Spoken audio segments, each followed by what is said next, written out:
to start it off, we're going to talk about iPad. Apple's got a new iPad. It's the same price as last year's cheap iPad, but it supports Pencil now. Does that make a difference? Is this new iPad the iPad for everyone? Is this the one that you should be buying? I'm Scott Stein. I'm Dan Ackerman. And we look at a lot of iPads, and we're going to debate it and discuss point it. Counterpoint. Yes. So we just got these things, and we've been using it, and what's new about this thing? Well, that's the thing. It is really almost exactly the same as last year's iPad, which we call the 2017 9.7-inch iPad, except they added support for the Apple Pencil, which is something you have to buy separately. It used to be just on the iPad Pro. Yeah, I think at this point, this seems for the price and for that feature to be the one that you'd want. And it kind of reminds me of the iPhone SE, which is what we said about last year's entry-level iPad, in that the nicest thing about this is the specs are actually pretty good. The A10 processor so far in the early benchmark tests is really fast. It's faster than the original iPad Pro model. And there are some other things that are different. So if you're into the iPad Pros and you like the idea of a smart connector, there is no smart connector. Okay. Right, so that means you can't attach one of Apple's smart connector keyboards. Yeah. Instead, you have to go with a Bluetooth keyboard or one for schools that connect via Lightning, which is not terrible. There's plenty of Bluetooth keyboards, but it's a little bit different. See these side by side for a second. Turn around the other way.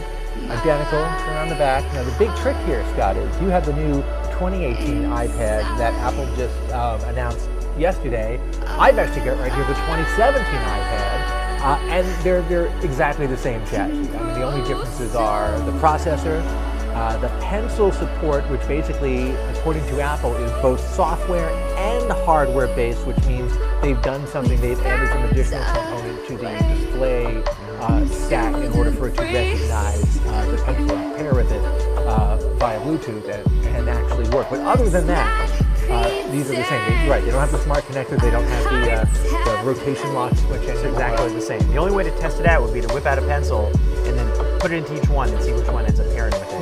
That would work.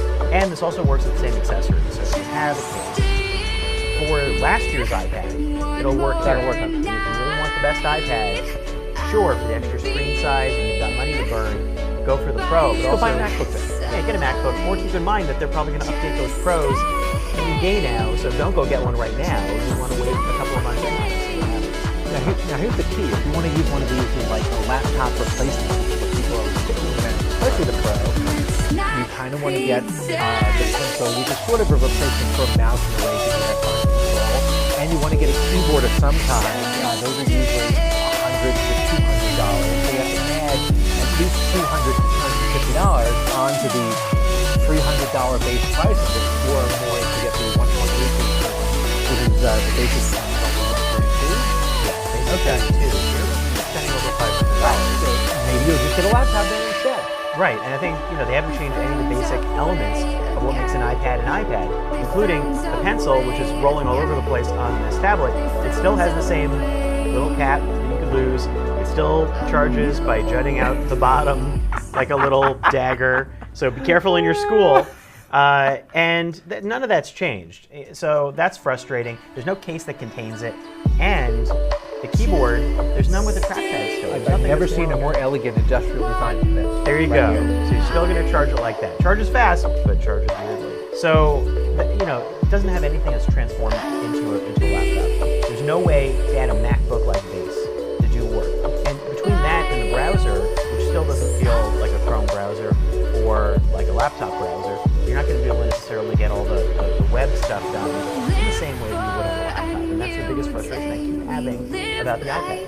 I mean, I go back and say to people, if you want to get an inexpensive tablet, the Amazon Fire HD10 for about $150. The screen is almost the same size. It's a little bit smaller, but it's actually really good, especially if you're playing video, and it has a lot of the same games in the Amazon App Store, which is a version of the Android App Store. If you want to spend a little bit more, well, $300 or $300 and change, you get a really nice super premium tablet with it. But if you're going to spend a bunch more, you might as well get a regular laptop, or for $500, frankly, the same price as this plus the keyboard plus the Pencil, you can get a really nice Chromebook like the Samsung Chromebook Pro with an Intel base. It's a touchscreen, it's got a keyboard, it's got the 360-degree hinge, and it has a stylus also, and you can also access any apps on the Android App Store, the Google Play Store, because all that stuff works on Chromebooks. Yeah, that's a great tweak. And that's the sort of thing they haven't done yet. Now, iPads are really great household devices, I still think. So if you haven't gotten one in a while, and I think if you want one for your home, this stands as a really good one, the one your kids would use, one that you would use, and maybe you have one you haven't updated in a while, and you say, a lot of people have iPad 2s kicking around, and they say, do I really need to upgrade? I think this is a good price and a good upgrade point, because I don't think the iPad is going to change all that much. It's gotten pretty solidified in what it is. So you're basically getting like just enough speed and everything else, and it supports pencil. That's a good entry point. You made a good point there. That iPad 2, which a lot of people, I have an old iPad 2 at home that my son uses, and it is slow as hell. And a lot of new games Get this one. don't run on it because you can't upgrade the OS far enough. So this is a good leap forward, and we just did some testing right here. Again, Scott has the new 2018 iPad. I've got the nearly identical, except for the processor and pencil support, iPad 2017 right here. Apple talked a lot about augmented reality, AR apps and stuff. So I just downloaded one of the ones they were talking about yesterday. Works fine on here. They work on both. So don't worry, they'll run AR on either one. Don't get the spray. Get it for an upgrade. Get it for the pencil.